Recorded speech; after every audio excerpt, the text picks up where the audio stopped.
Hollywood Radio Theater.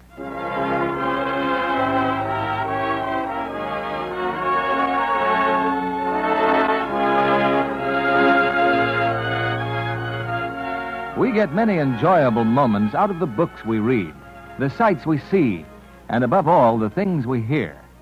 The Hollywood Radio Theater hopes to add to your enjoyment by bringing you each week the finest in dramatic and comedy entertainment featuring a stellar cast of movie personalities, many of whom will appear in their original motion picture roles. Now, here is our producer, Mr. William Keeley. Greetings from Hollywood, ladies and gentlemen. From whistle stops to Union Station, there is a tremendous interest in the arrival and departure of trains and their passengers. And in tonight's play, Union Station, we will tell you a story of the absorbing drama that goes on behind the scenes in a railway station. The thrilling hunt for a kidnapper and his victim, as the police form a dragnet throughout the network of the vast terminal. As our stars of this entertaining Paramount picture, we have three of the original stars, who are also three of your favorites. The romantic team of William Holden and Nancy Olson, and that arch-villain, Lyle Betker. Now, Union Station, starring William Holden as Lieutenant Detective Calhoun, Nancy Olson as Joyce Willicombe, and Lyle Betker as Beacom.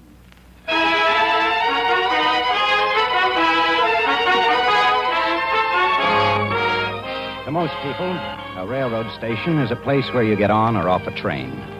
But when you've got 80,000 people doing that every day of the year, there are times when the public wants the law around. Now, that's where I come in. My name's Calhoun, Lieutenant Detective, and my precinct is Union Station. We operate 24 hours a day. Men in uniform, men in plain clothes. Sometimes we're the man who wears a red cap and carries your baggage. Sometimes we sell you a ticket or hand you a timetable at the information booth.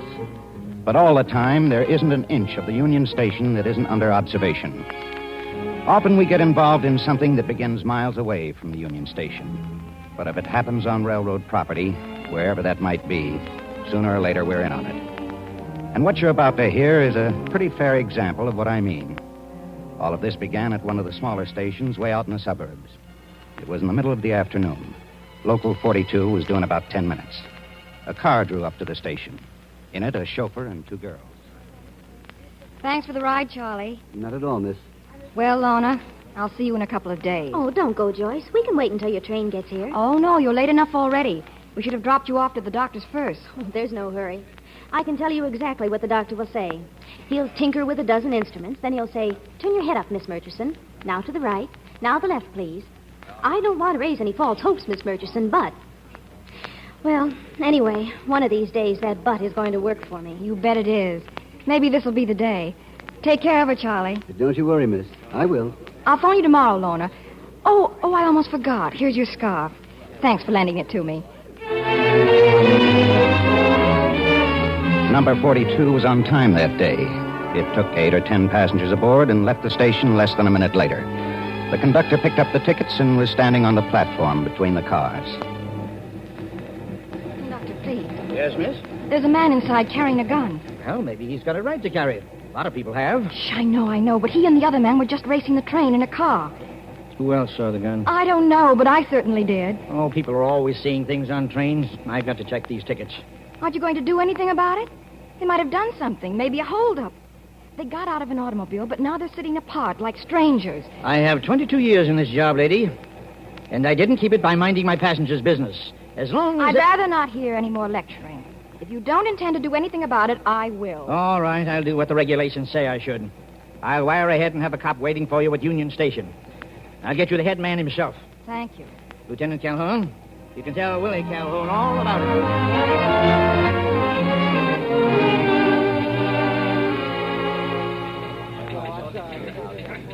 Something coming in for Calhoun. Who from? Conductor on Local 42. Passenger insists armed criminals are aboard. Demands you meet train and investigate. You better find Calhoun. Yeah. I guess nothing's ever done right around here unless Tough Willie does it himself. How long you been working here, Adam? Oh, hello, Lieutenant. How long? 6 weeks, sir. Well, you need 25 years before you're eligible for pension. And you won't make it. Not if you ever call me Willie. Yes, sir. About this teletype, sir. You busy, Shattuck? No, sir. 42's due on track 12. Meet me down there in 15 minutes. Right.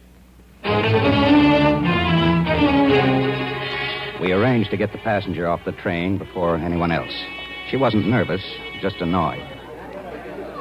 I don't know what the conductor told you, Lieutenant. I'm sure he thinks I'm crazy. Just keep your voice down, miss, and follow me. I will stand behind the ramp. We can see the other passengers as they walk out, but they can't see us. Now, just tell me what it's all about. I suppose you think I'm a fool, too. I'm interested only in one thing, armed criminals. Well, I got on the train at West Hampton. I'd been out at my employer's home. Just as the train left, I happened to look out of the window and There they are. The man with the suitcase has the gun. Shattuck? Tail him. Yeah, only watch yourself. This may be nothing at all. Railroad doesn't want any lawsuits. All right, miss. What's your name and address? I don't quite see why that's necessary. Well, I do. When anyone asks me to stick my neck out, I want to know who's doing the asking. Just because I was foolish enough to report something, as any decent citizen would, is no reason for me to get involved. That's all I am, too. A citizen. Only it's my business to protect the railroad, to see that they don't get stuck with lawsuits by taking information from people who refuse to give their names and addresses. My name's Joyce Willicombe, 614 Carson. This is ridiculous. Any business address? 84 State Street. Henry L. Murchison Corporation. That the fellow whose house you were visiting? I'm Mr. Murchison's secretary. Okay. Let's go to my office. This way, miss.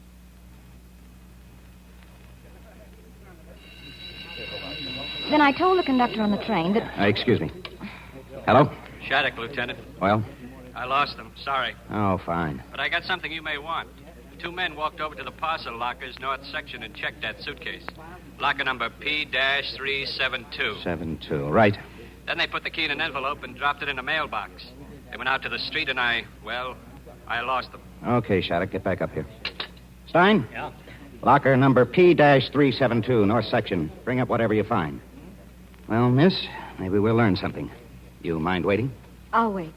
They put the suitcase in one of those parcel lockers. That's probably where your friend ditched his gun.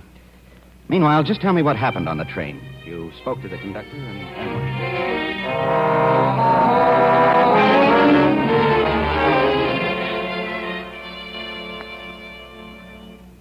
Here's the suitcase, Lieutenant. At least it isn't locked. Open it up. It's practically empty. Just a few clothes. Pair of gloves, scarf, one of those berets, And no gun. Looks like we made a mistake. Just a minute. That scarf. That's Lorna's. Lorna Murchison's. She came to the station with me. Their chauffeur drove us. She had loaned me this scarf. These are her things. Lorna Murchison? Boss's wife? His daughter. She was on her way to the doctor's and she dropped me off at the station. How old a girl? 18. Don't you see? Something's happened to her. Why the doctors? She went to the doctor regularly. Lorna Murchison is blind. Blind? You mean this blind girl, this Lorna Murchison, might have been kidnapped? They must have had her in that car, the car I told you about. The one that raced after the train. Now, wait a minute. Lorna Murchison and the chauffeur drove you to the station. You got on the train. A few minutes later, you saw an automobile racing down the road, Yes, I've told you. The train was going slowly. The car caught up, 2 men got out and jumped on. Who else was in the car? I don't know. When they got on the train, they acted like strangers. Why, they didn't even sit together. Aren't you going to do anything? Stein, call the city police. Inspector Donnelly. All right, Miss Willicombe. Where can I reach Murchison? What's his phone number? Murchison wasn't home. He was at the police station in West Hampton, reporting the kidnapping of his daughter. A couple of their men drove him into town. All right. Now, we're not getting anywhere making guesses. Now, once again, Mr. Murchison, you were certain your chauffeur's in the clear. I've told you a dozen times, Lieutenant. He's been with us for 20 years. It's a miracle he's even alive the way they beat him. Okay. And neither you nor the city police have any right to interfere. My daughter's life may be at stake. Well, Donnelly? I can speak for the city police, Mr. Murchison, and I may as well be honest. You'll be dealing with kidnappers, with lice. They never keep their word to anyone about anything. They won't to you. I'll do whatever they tell me to do. I'll pay them any amount of money they want. If they give you that chance, sure. All I ask is don't protect them. Promise anything that'll get your daughter back. But cooperate with us. I want you to stay out of this until I find Lorna. Mr. Murchison, the key to that locker was put in an envelope and mailed. Now, there's no doubt but what it's addressed to you. Now, with that key, they'll send instructions. But they won't make a move until you've received it. That won't be till tomorrow. So, meanwhile, we're going to put the suitcase back in the locker, and we want your permission to keep it under observation, just in case one of them should return. No, not until Lorna's found. Oh, we'll do it quietly. I've got good, efficient workers here at the station. City police are here. I'm Sure that we can guarantee you... My daughter? You'll guarantee my daughter will be returned to me safe, alive? Well, no, sir. I'm afraid there's no one who can guarantee that. Now, let us handle these people, Mr. Murchison. We've worked together before. We've spent our lives at it. We'll use what we know before they're ready for us. We've got till the morning anyway. No. Well, we don't want to push you into anything. After all, she's your daughter. You're the only one who has the right to decide. What do you want me to do? Well, we'll need a full description of what Lorna wore today and whatever pictures you have. Joyce, Miss Willicombe here, can tell you what she wore. Yes, of course. As for pictures, I told you when you telephoned. There haven't been any pictures, not since Lorna lost her sight 5 years ago. But you can take these if they'll do you any good. Thank you. I'd like to go home now. Maybe they'll telephone instead of waiting till tomorrow. I'll go with you, Mr. Murchison. Miss Willicombe might be able to help us here if she'd stay. How, Lieutenant? Well, if someone should come to the locker, there's a chance you could make an identification. He's right, Joyce. Now, if they should phone, you'll let us know? I want my daughter, Lieutenant. I can't promise anything.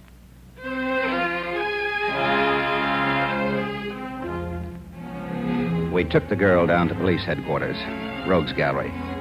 We got nowhere. Then we left Inspector Donnelly to start the long, slow process of checking everyone who'd been in recent contact with the Murchison household, and went back to Union Station. There's one thing about working for a railroad station, miss. You're always near a lunch counter for a cup of coffee. What time is it, Mr. Shattuck? 3 a.m., almost. Now, don't worry about the locker. We got men watching. And you think kidnappers would come here with men on guard? Not if they could see them. But we've got places to watch them from, Miss Willicombe. Telephone booths, grill work, ticket windows, dozens of places. Well, looks like it's going to be a long night. Maybe she could go home for a few hours. Let's play it safe, Shattuck. You don't mind staying, do you? No, I couldn't sleep anyway. Look, I'm going to wander around for a while. If you see anyone, don't wait to make sure. Just tell Shattuck. Now, that's important. This is the 4th time you've told me. I still say that if they show it all, Lieutenant, it won't be until Murchison comes back to open the locker. Never mind the ifs. If she'd noticed anything about the car, the license number, anything, we'd have something to bite into by now. I know it's all my fault, Mr. Shattuck. You see, I had those 2 men right under my nose, but I didn't follow them. I was too busy giving my name and address to someone.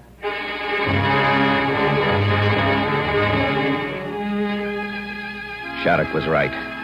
Nothing happened until almost noon of the next day, when the mailman dropped the letter off at the Murchison house. In it was the key to the locker and a note. He came straight to Union Station, and then we got the break we'd been waiting for. Murchison was being followed. That's the man. He was with the other one yesterday on the train, the one who had the gun. Just stay where you are, Miss Willicombe. What's he going to do? Nothing. He's just making sure that Murchison is alone, that the police aren't with him, and that Murchison opens the locker. And you're just going to sit here? Why don't you arrest him? Because he can lead us to Lorna Murchison. So we're going to follow him. He's leaving. He's walking out. That's right, Miss Willicombe. So am I.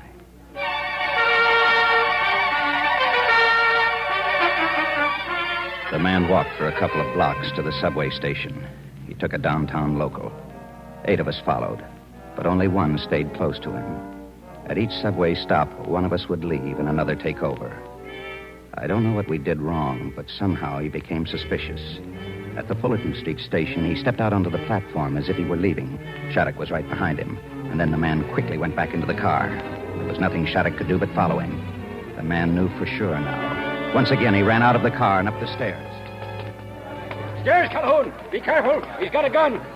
We're right behind you, Shattuck, but don't shoot! We need him alive! He was running toward the stockyards. As we closed in, he jumped a fence and headed for the cattle pens. He was giving us a bad time, but he didn't stand a chance of getting away. And then he stopped and began firing at us. That was his big mistake. The sound of the shots stampeded the cattle, and by the time they were driven off, our suspect had been trampled to death.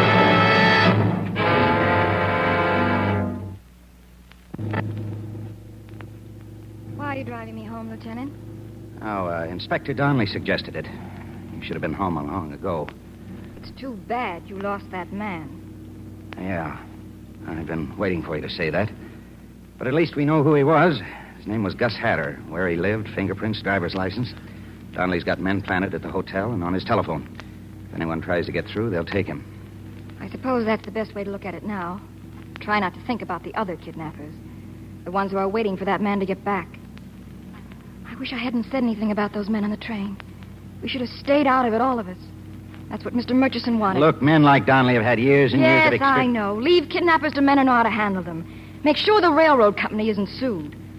Why doesn't someone think about Lorna Murchison? She's all that counts. I don't care how many kidnappers you catch, whether they're caught or not. I care about her. We all do, Miss Willicum. What instructions did Mr. Murchison get in that letter? Well, he's to be standing in front of the information booth tonight at 8 o'clock. They'll contact him there. They're going to use your station again. Yes, they're going to use my station. Donnelly thinks you'd better be there, too. Where? My office at 7:30. Very well. Thanks for the ride, Lieutenant. 8 o'clock, the kidnappers had said. That gave us time, Donnelly and me, to get our plans fairly well organized. They have it all figured out, Calhoun. They know the station's going to be jammed with weekend crowds, worse than yesterday. Well, the more people, the better. We can scatter an army down there, and nobody will ever notice them. Whoever engineered this kidnapping, that kind of a man won't come himself. No. He'll send someone else. Like the fellow who drove the car. Nobody's seen him. My guess is that he's probably the one taking care of the girl. What makes you think anybody's taking care of her? I wouldn't be lifting a finger, not a finger, if I could make myself believe that Lorna Murchison's still alive. Now, how can... I don't believe it. Not 10 minutes after they took her. Well, how do we lay it out? I want your men to cover every exit and every entrance. Now, we got a dozen phones planted around the station. I'll have a man at every one. Stein will be with the station announcer. We've got signals he can give over the public address system. We have 4 clerks in the information booth. Tonight, 2 of those clerks will be Shattuck and me. I think we'd better have another talk with Murchison. He's staying in town, and I just want him to be sure that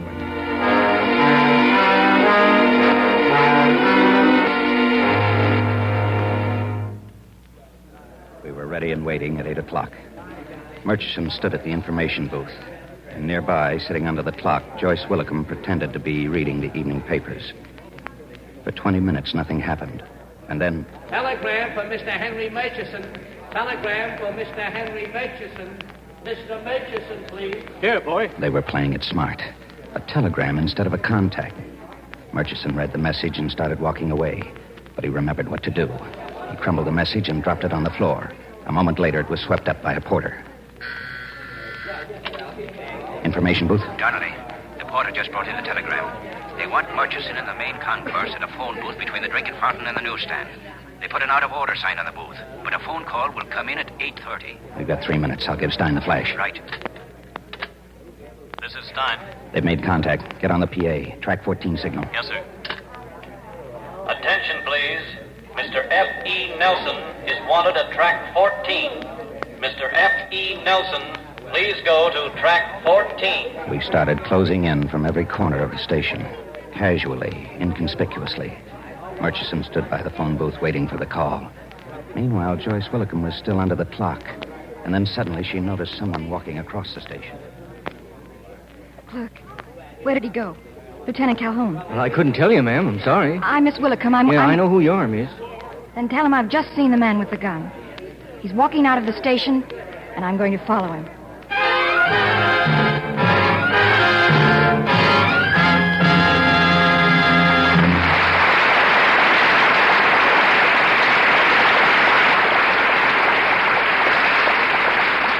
Act 2 of Union Station will continue shortly. You've all heard the old nursery rhyme, for want of a nail, a shoe was lost. For want of a shoe, a horse was lost. For want of a... and it goes on and on until the kingdom was lost. Such a small thing as a horseshoe nail was responsible for the losing of a kingdom. The moral of that nursery rhyme is that it's the small things that count. And these words most certainly do apply to you servicemen and women overseas, especially in your relations with people in a foreign country. You see, our foreign policy is based on our desire to promote a better understanding among the peoples of all nations. Our military policy is based on our desire to promote world peace. So if you're an American serviceman or woman overseas, you're there to support both of these policies. On duty or off duty, in dealing with people in a foreign country, you can't afford to neglect the small things. America is striving for mutual understanding and trust. Remember, a country is known by its people. What people think about your country depends on you. Now, our producer, Mr. William Keeley. Act Two of Union Station, starring William Holden as Bill Calhoun, Nancy Olson as Joyce, and Lyle Betker as Beacom.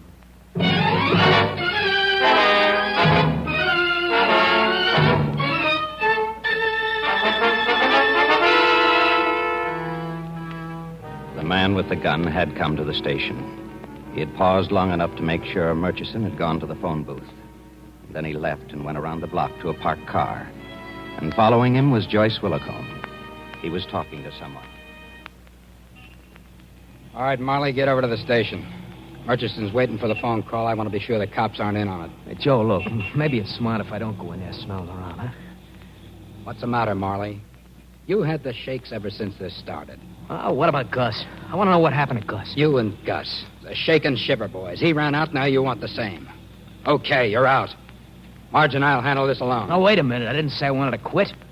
I can talk the angles with you, can't I? Always yammering about details. I set the details. I set myself for 5 years setting details. This time, nothing and nobody stops me. Make up your mind. All right. I'll go on the station. All right. I'll give you time to get there, then I make the phone call. All right, I'll see you back at the place in an hour. Get going, Marley.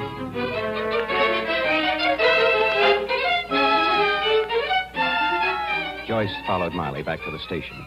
Murchison was still waiting for the phone call. Lieutenant. Get back under the clock. You were told to stay there. I know I was. But just in case you're interested, one of the kidnappers just walked in. Where is he? He's sitting down, facing the first phone booth. The call's coming through. Look, find Donnelly. Tell him what you just told me. Tell him we won't do a thing until Murchison's through talking. And hurry, please.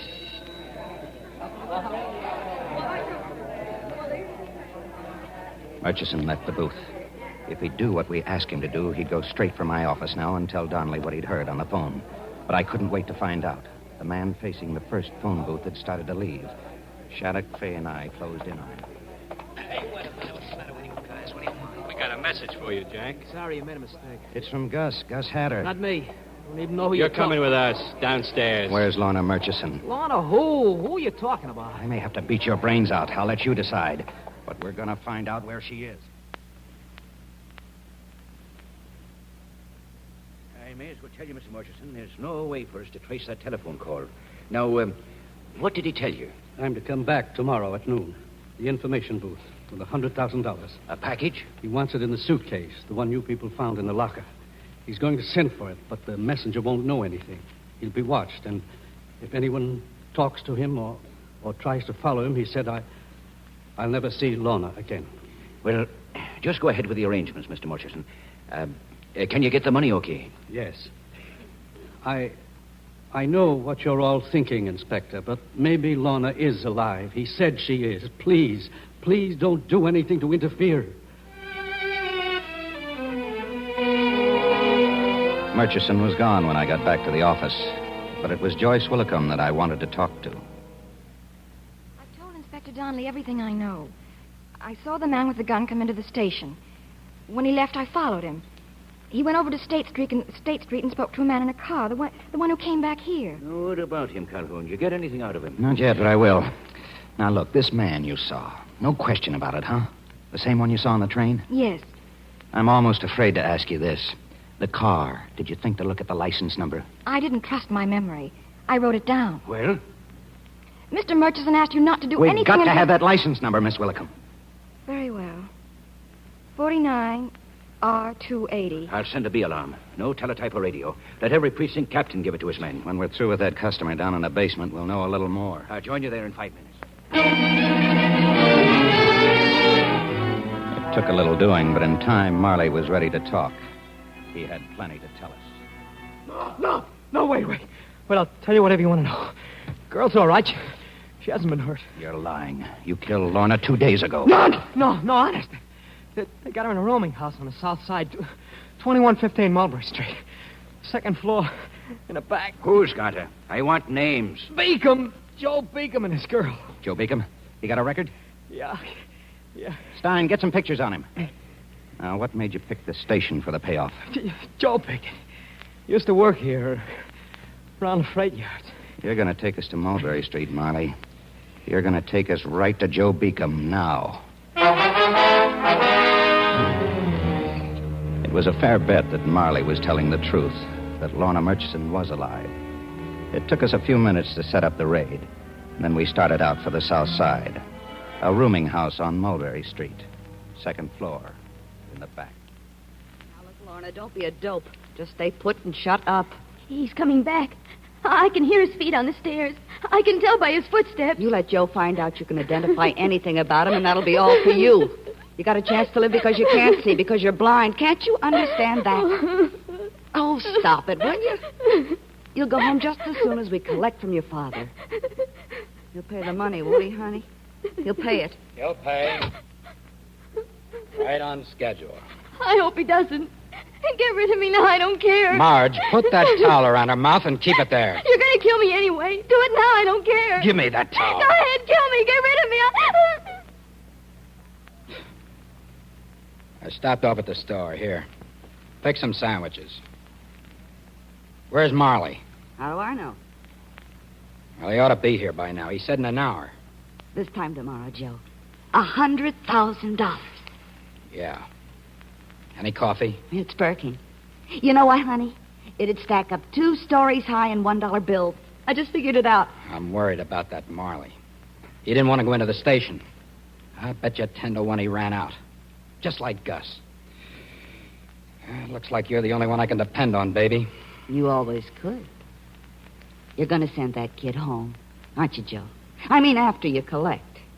Yeah, she'll go home. If they ever fish her out of the river. Let's have some of that coffee, huh? Joe, no. No, you can't do that. I said I want some coffee.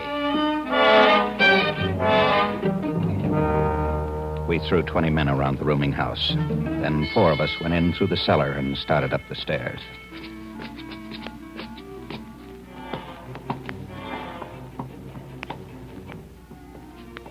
Now? Go ahead, Marley. Knock on the door. All right. Joe. Joe, it's me, Molly. Joe? You've got a key. Use it. All right, let's go.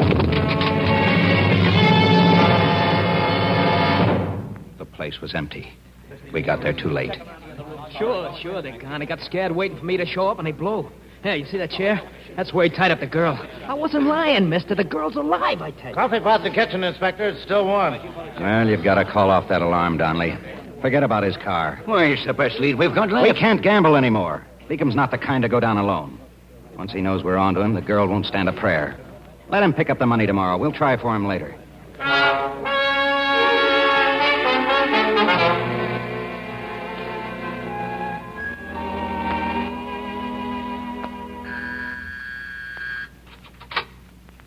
Oh, hello. Hello. I just thought I'd drop by and tell you, we missed them. They were gone by the time we got there, but Lorna Murchison's all right. I mean, she's alive. She's alive? Yeah.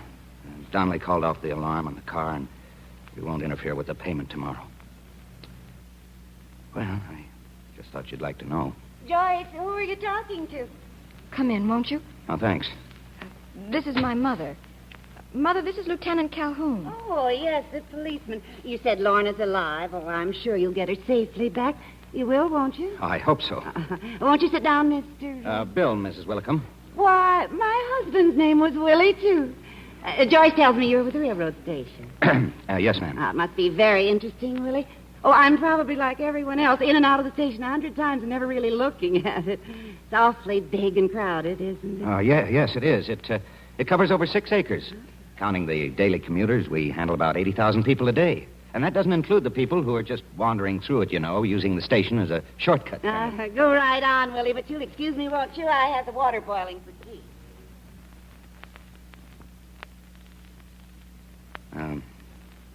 You're still sore. They know, don't they? The kidnappers. They know now that the police are after them. Look, there wasn't any choice. Not for me, not for anyone. There was a good chance we could catch up with them. We took that chance. You have a different viewpoint. But a cop can't be sentimental, Joyce. Not if he's going to do his job. Your job, your railroad station, that's all that counts.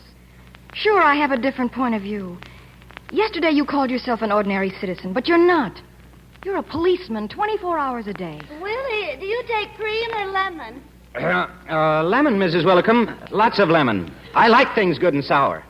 Joyce, too. When she was little, she liked to eat lemon. I think she still does. I'm sorry, Bill. It's just that I'm so scared that Lorna... Come on. Let's be friends and have some tea.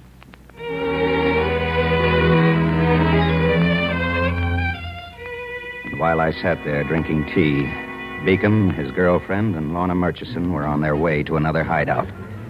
The alarm for Beacom's car had been canceled, but some of the patrolmen walking their beats hadn't gotten the word, and one of them spotted it.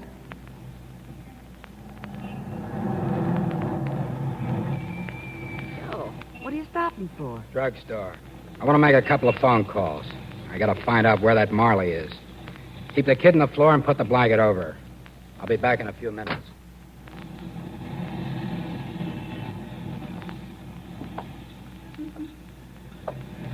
This your automobile, lady?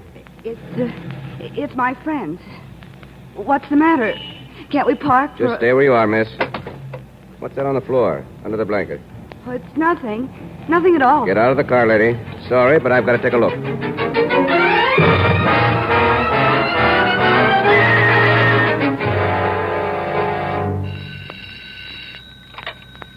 Hello? Oh, yes, he is. Just a moment, please. A man wants to speak to Lieutenant Calhoun. Oh, thanks. You see, they don't all call me Willie, Mrs. Willicum. Uh-huh. Hello? Donnelly, I'm at City Hospital. Hospital? Beacom's girlfriend, she's been shot. She won't last long, Calhoun. Better get over here. Who shot her? I'll give you all of it when you get here. I'm on my way. Bill. Not Lorna. No, Beacom's girlfriend. I'll call you later. When I got to the hospital, Donnelly told me. Patrolman had found Lorna. But just then, Beacom walked out of the drugstore. Marge yelled to him, and Beacom started shooting.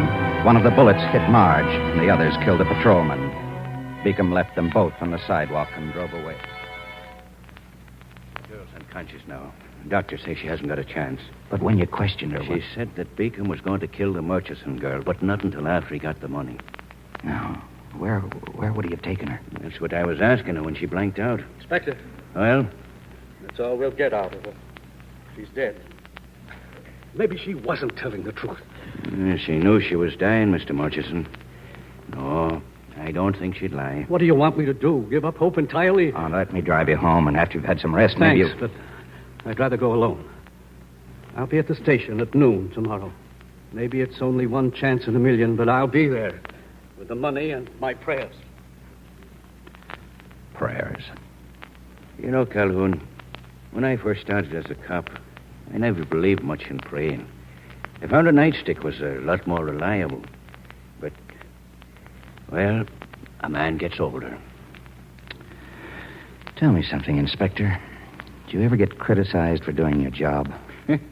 By everybody. From my wife down to the commissioner himself. Somebody been belaboring you?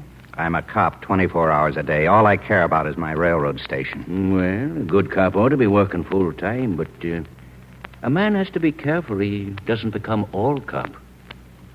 Yeah. Tell me, that patrolman who was killed, he have a family? 4 kids. I should never have tackled a setup like that alone. A guy doesn't jump into fire feet first. Sometimes a man has to jump. Feet first or head first. A foolish man. You were in the war, Calhoun. Were you ever pinned down by mortar fire? There was always someone, some foolish man, who'd stand up and walk right into it. That's how wars are won. And that's how fellas wind up on slabs before their time. Donnelly, what's going to happen tomorrow? Beacom will collect $100,000. Let's see. There were 4 of them at the start. Beacom, Hatter, Marley, and the girl. He's the only one left. He's got to make that collection alone now. Yeah, maybe so. He'll have to show himself when he picks the money up from the messenger. He must have his hands full with that poor blind kid. Why? Why should he? There's 1,000 places to unload a body. I still don't believe it. He wouldn't risk our finding a body before he has a crack at the money. And he knows now that we know all about him. His girl said he planned to kill her as soon as he got the money, but he made that plan before he knew we had a line on him. The man's a criminal. He'll do things the criminal way. I'm going home and get some sleep. I'll see you at Union Station in the morning.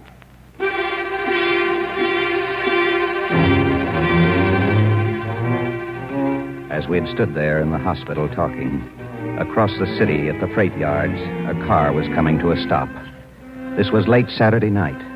The place was deserted. Underneath the huge warehouses is the municipal freight tunnel. A man got out of the car leading a blind girl. He had once worked here. He knew just where he was. A few moments later, they were on the freight elevator, going down into the tunnel.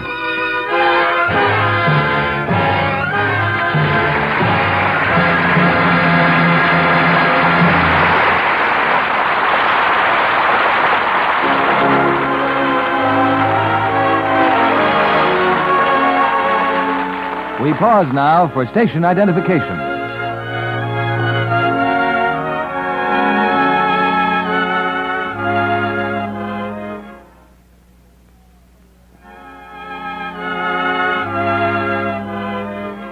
Curtain rises on Act 3 of Union Station, starring William Holden as Bill Calhoun, Nancy Olson as Joyce, and Lyle Betker as Beacom.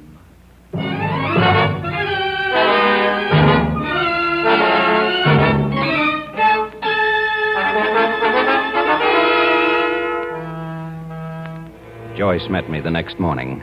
We had breakfast in the station restaurant. I just spoke to Mr. Murchison. He went to the bank. The FBI men arranged it for him. Yes, I know. He should be here in about a half an hour. Bill, I think he believes that Lorna's... Oh, he wants you to take your position in the main concourse at 11 o'clock. Everybody will be ready by then. Please tell me. Do you honestly think that Lorna's all right? Oh, I don't know the answers. Nobody does. Then it's all over. Well, you don't know that. Even you know. I'll tell you one thing. If Lorna's all right now, she's going to stay that way. Nobody's going to get a chance to hurt her. Thanks, but you don't have to pretend for me. I know it's too late. Inspector Donnelly knows it, too. Oh, he does he? Well, who does Donnelly think he is to give up for Willie Calhoun? More coffee? No. No, thanks. Come on, then. Let's get up to the office. The next few hours held all the answers. Meanwhile, once again, the waiting. The long, endless waiting. Someone else was waiting, too. Just a mile away from us. Lorna Murchison.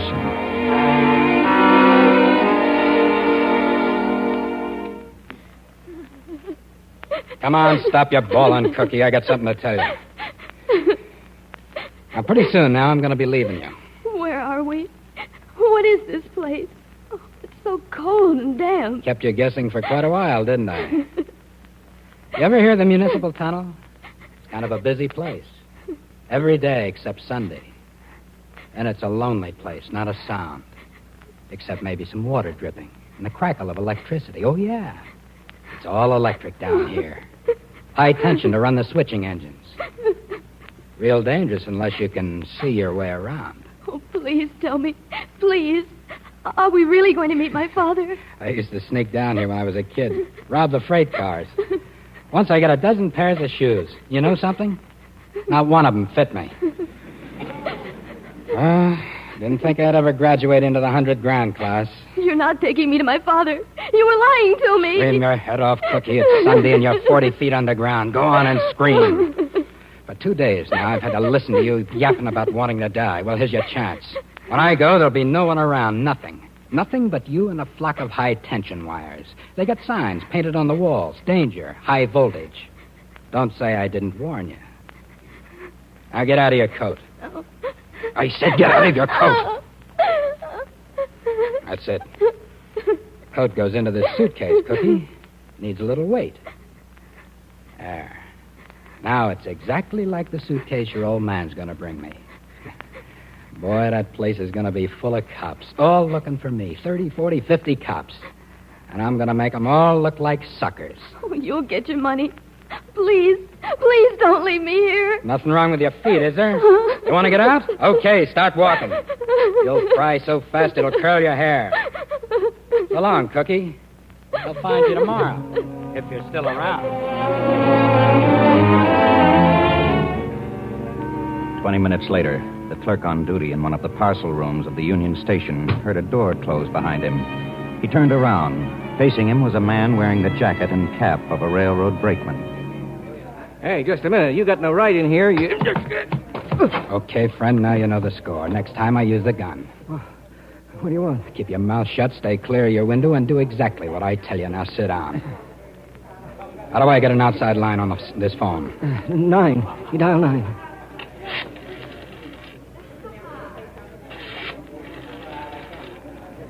Operator, Western Union, please. This is River 2, 4599. You're shaking, friend.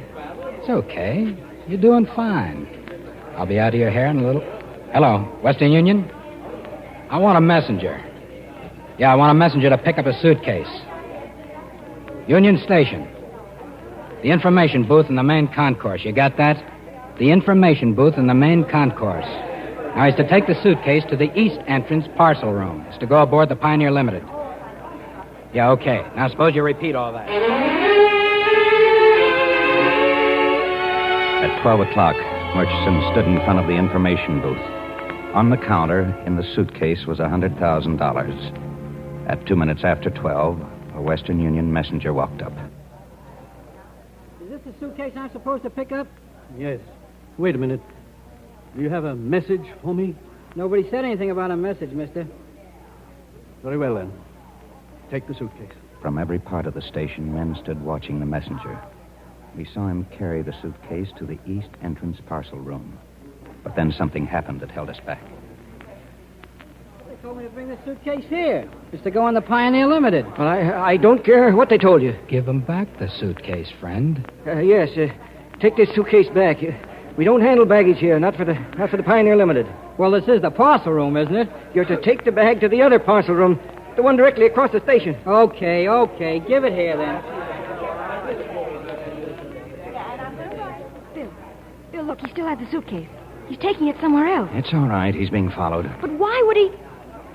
That's not the same suitcase. That piece of cloth sticking out, it's a coat.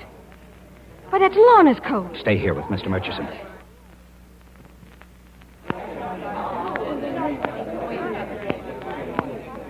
Look out of the window of your cage, friend. Where's the messenger now? He's walking to the other parcel room. He's about halfway there. Anyone following him? I said, anyone following him? I'm not sure. I can't tell. You know, I'm kind of proud of myself. Switching bags like that. Anyone coming this way? Yes. Who? It's a man. You just keep in front of that window. I'm right next to you, friend, and this gun's loaded. Hey, you parcel room. What's with that messenger? He wanted to check through for a train, Lieutenant. We don't handle train baggage on this side. He's here, isn't he? He's in there with you now. Honest, Lieutenant, there's nobody here. Drop to the floor. Come and get me, sucker.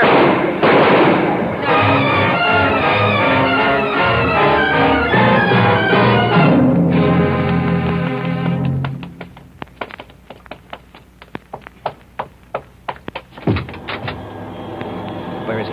Where'd he go? I don't know. Somebody just came through here, slugged me. I don't know where he went. Is there any other way out of this power plant? Wait a minute. There's an air shaft in the back of the transformer. It goes through the city tunnel. Where? To the right, Lieutenant, behind the transformer. Now, look. Call my office. Get Inspector Donnelly. Tell him that Beacom's been wounded. That he's somewhere in the tunnel. He's got a gun, Lieutenant. Wait for help.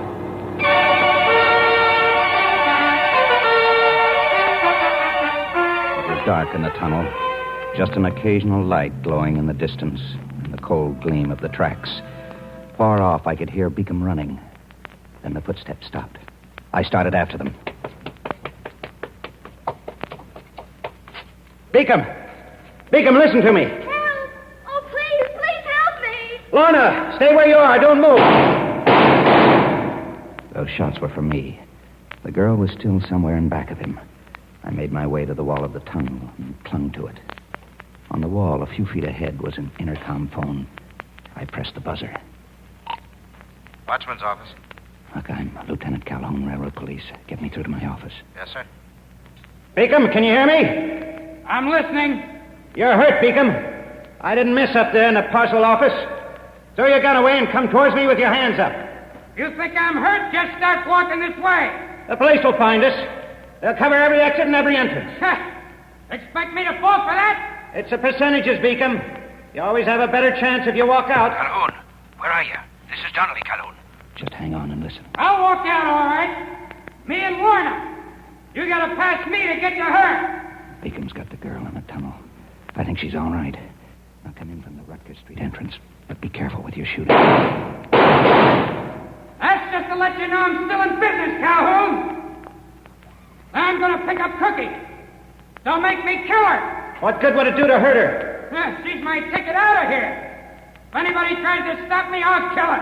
Calhoun, are you still there? Go ahead. We're moving in. Can you hold him there? I'll try. Black out everything, Donnelly. The lights, power, everything. Where are you?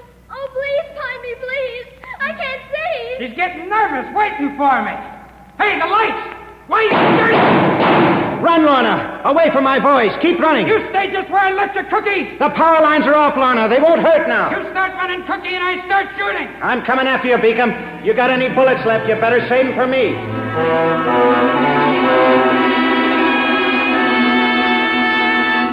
Calhoun. Can you hear me, Calhoun? We've blacked out the tunnel, Inspector. Anything else from Calhoun? He started after Beacom. The watchman's located them, sir. Somewhere between the station and the Rutgers Street exit. The prowl car should be there by now. Stand by this phone, Stein, just in case. Come on, Shattuck. We'll go down through that air shaft.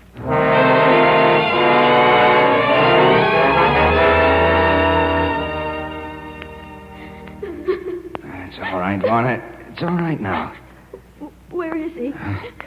He's here, Lorna, but he'll never harm anyone again. He shot you, didn't he? You're hurt. Little nothing to worry about. You hear them?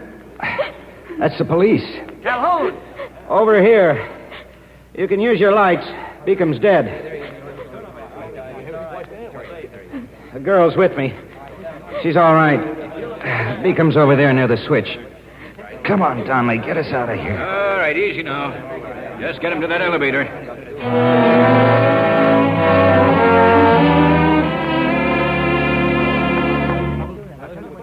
This is where he broke in, Calhoun.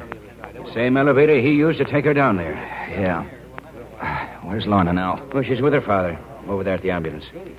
Outside of shock, she's going to be okay. Bill, What are you doing here? never mind what I'm doing here, and where do you think you're going? I want to go and get cleaned up. You sit down on that crate. Go on, sit down. Yeah, she's right, Bill. What about that shoulder? It's all right. Don't worry about it. What about the money, Calhoun? Do you have it on him? It's in the tunnel, a couple 100 feet up the track. Well, just don't stand there, Inspector. Get the doctor. He's in the ambulance. Yes, ma'am. Oh, stop making a fuss. Tough Willie. And don't call me Willie. Now, hold still. I've got to get your coat off.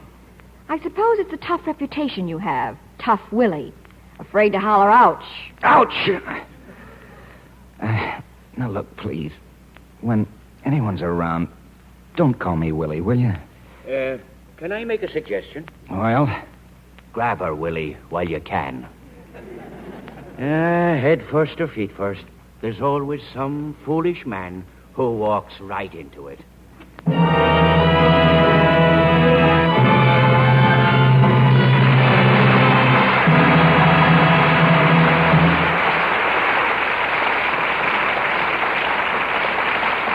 In a minute, our stars will return.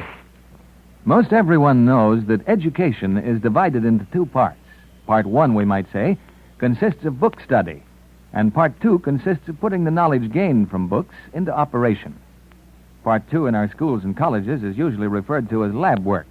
For example, the young student doctor reads and memorizes the workings of the human body, then moves on to become a hospital intern to put that knowledge into action. The botanist reads about a certain type leaf or plant formation, then lays down his textbook and turns to his microscope, where he studies a specimen of this particular plant life. You know, in a certain sense, you men in the armed forces overseas are being studied under a microscope. And on the top side of that microscope are millions of people who have heard a lot or read a lot about Americans. Now, perhaps for the first time in their lives, they have an opportunity to do some lab work. So let them see a good specimen, a true picture of the United States. Remember, a country is known by its people. What people think about your country depends on you. Now, here's Mr. Keeley with our stars. And here they are at the footlights for their curtain call. William Holden, Nancy Olson, and Lyle Betker.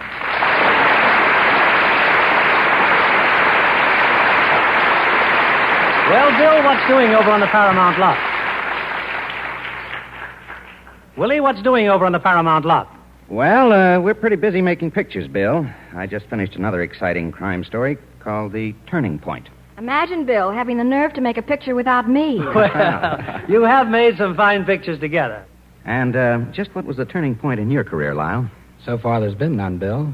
I just go right on playing dyed-in-the-wool villains. Like your new picture, The Greatest Show on Earth? Well, Cecil B. DeMille did give me the greatest break of my career by casting me in the picture, but I'm still the villain. And what a villain. So stick around, Lyle. I know Paramount will come up with a turning point for you. I think we've arrived at one right here. What's the show for next week, Bill? Well, Nancy, when spring arrives, romance can't be far behind. And so next week, we have an enchanting love story, Royal Wedding. And starring in one of MGM's most successful musicals, singing and acting her original role, will be delightful Jane Powell. And as co-star, one of the most popular actors in Hollywood, George Murphy. Oh, that's going to be a wonderful show, Bill. Good night. Good night. Good night.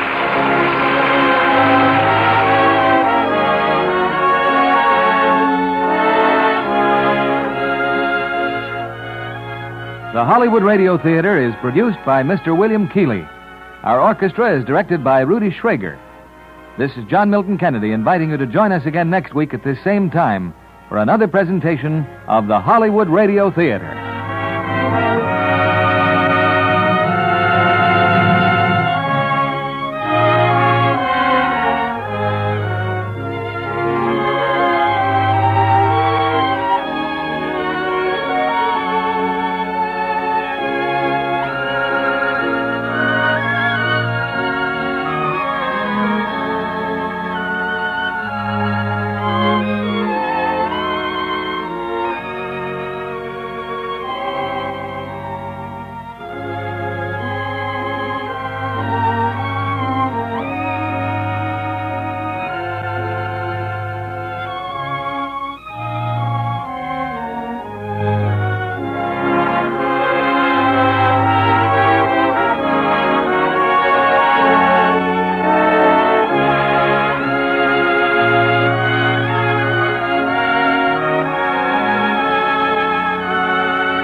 Hollywood Radio Theater is a presentation of the United States Armed Forces Radio Service.